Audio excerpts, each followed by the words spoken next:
मेरे अकॉर्डिंग जो मैं पेपर आज एनालिसिस करके आया हूँ वो बता रहा हूँ, क्योंकि हम भी देख रहे थे एनालिसिस, हम भी अदर स्टेट से हैं, कोई सटीक एनालिसिस नहीं बता रहा है भाई। जो अंदर सरल क्वेश्चन वो बार बता देते हैं, लेकिन बंदे को रियलिटी से कोई वाकिफ़ नहीं करा रहा है। जो हमने आज बताया कि रीजनिंग कंज्यूम में किसी ने नहीं बताया होगा, है ना। इनका लेवल याद है, मतलब थोड़ा टफ हो। रीजनिंग टफ हो गई है। कथन निष्कर्ष से रिलेटेड, जो कथन से रिलेटेड क्वेश्चन है वो ज़्यादा आ रहे हैं, कागज़ कटिंग आ रही है। अच्छा जीके, क्या जीके जैसा कैसे था पेपर बढ़िया था। मतलब क्या लेवल वगैरह वही है? लेवल थोड़ा सा रीजनिंग में कथन निष्कर्ष वगैरह जो आ रहे हैं वो थोड़ा टफ लगे आज, और बिंब प्रतिबिंब जो कागज़ कटिंग वगैरह थी वो भी थोड़ा टफ कर दिया उनने। जो रोज़ रीजनिंग सरल आ रही थी वो रीजनिंग सरल उनने हटा दी है, उन्होंने कठिन कर दी रीजनिंग को। आज रीजनिंग टफ हो गई है। रीजनिंग टफ हो गई है। 20 नंबर की रीजनिंग आई थी, 36 से 56 तक, और फिर मैथ्स था 36 तक, जीएस और साइंस था। एमपीजी के क्वेश्चन आए थे 4 से 5, साइंस में बॉटनी के आए थे। अच्छा मैथ में अभी तक जो चैप्टर पूछ रहा है वही को कुछ थोड़ा बहुत बदला है? मैथ्स तो इजी था, साधारण ब्याज से 4 से 5 टॉपिक थे, और इसके अलावा चक्रवृद्धि ब्याज से 2-3 थे, प्रॉफिट लॉस से 3 से 4 क्वेश्चन थे, सरलीकरण से थे 2 से 3 क्वेश्चन, एक विभाज्यता से था 72 वाला, इसके अलावा मेंसुरेशन से एक बेलन का था, इसके अलावा एक व्रत से आया था। और बाकी टफ आ रहा था वैसे ही आ रहा है कुछ? जीके तो इजी लगा, जीके में तो एमपी जीके वगैरह इजी था, कुछ टफ नहीं लगा जीके। और भाई साइंस कैसी? साइंस भी इजी टू मॉडरेट थी। साइंस में बॉटनी पूछा उनने, और बायोलॉजी से कुछ था, बाकी फिर केमिस्ट्री थी। अच्छा और स्कोर वगैरह कैसे? स्कोर तो आज का तो कम ही लग रहा है। मैंने 8-10 लोगों का देखा, 28 से लेके 32, 34, 42, 46 तक का था लगभग। आज 57, 53, 63, मतलब बहुत कम लोगों के था जो 50 से ज़्यादा थे आज। अच्छा आपका कितना? मेरा 71 है, मतलब अच्छा है। तो आप क्या कहना चाहेंगे, ज़्यादा किस पर फोकस करना होगा? रीजनिंग कथन निष्कर्ष से रिलेटेड जो कथन वाले जो टॉपिक है 5 से 6 उन सभी से क्वेश्चन आ रहे हैं, और दर्पण प्रतिबिंब से कागज़ कटिंग से इनसे रिलेटेड ध्यान रखें। चलिए क्या ना क्या मतलब नाम क्या? लोकेश राठौर। ऐसा है, पेपर जो है उसका रीजनिंग थोड़ा हार्ड है। रीजनिंग में कटिंग के क्वेश्चन बहुत ज़्यादा हैं। अच्छा मैथ सरल है क्या? मैथ सरल है। मैथ ऐसी है कि हर एक बच्चा लगभग लगा लेगा। अगर 30 क्वेश्चन की मैथ है तो 25 क्वेश्चन लगा लेगा। लेकिन रीजनिंग उसकी इतनी कठिन है, ये मान लो कि रीजनिंग टाइम कंज्यूमिंग है सबसे ज़्यादा। उसमें कटिंग के क्वेश्चन इतने हैं कि सही एनालिसिस बच्चों तक पहुँचा नहीं है अभी तक। जो अंदर पेपर आ रहा है वो और कोई एक्सप्लेन भी नहीं कर पा रहा है बाहर। कटिंग के क्वेश्चन है कम से कम 5, और एकदम सही जिसमें समय खींचेगा वो। उसके बाद कटिंग के क्वेश्चन है, और उससे ज़्यादा क्वेश्चन है रैंकिंग के, और जो उसमें सर्कल सीटिंग अरेंजमेंट का क्वेश्चन है वो भी बहुत हार्ड है। तो उसको देख के मतलब अपने अनुसार अरेंजमेंट करें कि एग्ज़ाम कैसे अटेम्प्ट करना है। अच्छा, और जीएस में जो भाई कह रहे हैं कि जीएस आसान है, तो एक बार जीएस उसकी वर्ल्ड ज्योग्राफी देख लें, पता चल जाएगा जीएस कैसी है। जो सबसे कठिन पूरे पेपर में है वो सबसे कठिन जीएस ही है। जीएस के बाद रीजनिंग और मैथ बहुत सरल है। मतलब मैथ ईजी है रीजनिंग से? हाँ मैथ ईजी है रीजनिंग से। मैं ये बोलूँगा कि अगर हर एक क्वेश्चन के लिए 1 नंबर मिल रहा है तो पहले भाई मैथ अटेम्प्ट कर ले इस समय, क्योंकि रीजनिंग है ठीक ठाक कंज्यूमिंग। किसी क्वेश्चन पे अटके ना, छोड़ के आगे बढ़ जाए स्किप करके, और सही से अटेम्प्ट करे, तब स्कोर खींच पाएगा, वरना स्कोर नहीं आएगा। अच्छा क्या कठिन कैसा लग रही है, मतलब रीजनिंग क्या है? रीजनिंग इस तरह कठिन लग रही है कि उसमें जो डायग्राम बने हुए हैं वो फुल्ली क्लियर नहीं है। कटिंग है तो बंदा कंफ्यूज हो जा रहा है कि कटिंग वही है कि नहीं, तो इसीलिए कटिंग में बहुत सोच के करना पड़ रहा है। और सबको लगता है कि सरल क्वेश्चन है, गलत ना हो जाए, इसलिए बंदा उसमें टाइम भी खर्च करता है। तो ये कारण है कि इसमें रीजनिंग खूब टाइम ले रही है।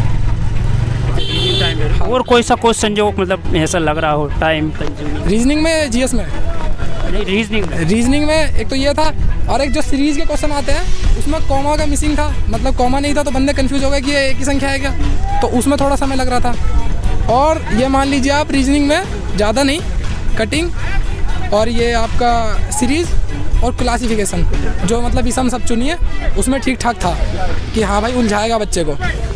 क्वेश्चन जैसे बता दूंगा मैं, पूछा था असंगत शब्द बताइए, तो पूछा था मैक्सिको, कनाडा, अर्जेंटीना और यूएसए लिखा था, संयुक्त राष्ट्र अमेरिका नहीं लिखा था। तो वो शॉर्ट फॉर्म थी, वो सब फुल फॉर्म थी। उसमें बच्चा बहुत झूला होगा, सोचा होगा कि कोई राजधानी तो नहीं है ये वगैरह वगैरह, तो बस यही सब। और बाकी मैथ तो है भाई, मैं तो ये बोलूँगा मैथ सरल है। चक्रवर्ती व्याज का क्वेश्चन एक आया था, इतना सरल कि कोई अगर थोड़ा ही प्रैक्टिस करके आया चक्रवर्ती व्याज यूँ हिला देगा तुरंत। और बाकी और कौन से चैप्टर थे मैथ में? मैथ में चक्रवर्ती व्याज था, नावधारा था, ट्रेन से क्वेश्चन था, ट्रेन के क्वेश्चन ईजी थे।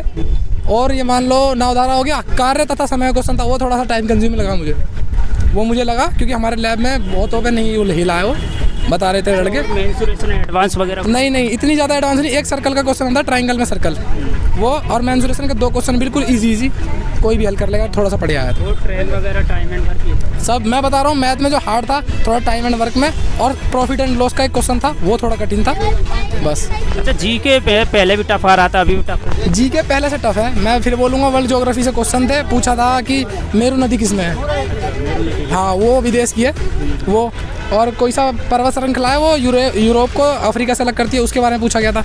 तो ये वर्ल्ड ज्योग्राफी का क्वेश्चन है, तो ये समझ रहे हो आप कि हाई लेवल है इससे। मतलब ज्योग्राफी ज़्यादा जिस तरह पहले बताया गया था कि MPGS नहीं आती है, अभी साफ MPGS के 3 क्वेश्चन मैं देख के आ रहा हूँ। अच्छा, कोई क्वेश्चन है कैसा पूछा था? MPGS से जन्म स्थल से पूछा था, कोई करके थे करमकर करके थे, उनका जन्म स्थान पूछा था, है ना। और ये पूछा था कि बुरहानपुर में क्या होता है सबसे ज़्यादा, दक्षिणी जिला पूछा था, बुरहानपुर है, तो यही सब पूछा था। और बाकी जीके से जैसे इतिहास वगैरह, ये मुगल काल? इतिहास मैं कह रहा हूँ मुगल काल से एक प्रश्न नहीं था, पॉलिटी से मात्र एक सुप्रीम कोर्ट के लेकर प्रश्न, पॉलिटी से कोई प्रश्न नहीं, इकोनॉमिक्स से कोई प्रश्न नहीं, यही सब स्टैटिक में जीवन बीत गया, और ज्योग्राफी आज ठीक ठाक थी। स्टैटिक ज़्यादा पूछा, और करंट और ज्योग्राफी करंट में क्वेश्चन था रिलेटेड करके। और विज्ञान बताइए, साइंस? विज्ञान भी ठीक ठाक था। देखो हम सरल नहीं कह सकते उसे, इजी नहीं कह सकते, और ना डिफिकल्ट कह सकते, मॉडरेट कह लो आप। मॉडरेट? हाँ। अच्छा, क्या जैसे फिजिक्स बायो केमिस्ट्री ज़्यादा किसका बेटे थे? पूछा था इलेक्ट्रिक पोटेंशियल किस में मापा जाता है, वोल्ट मीटर में, तो यही सब।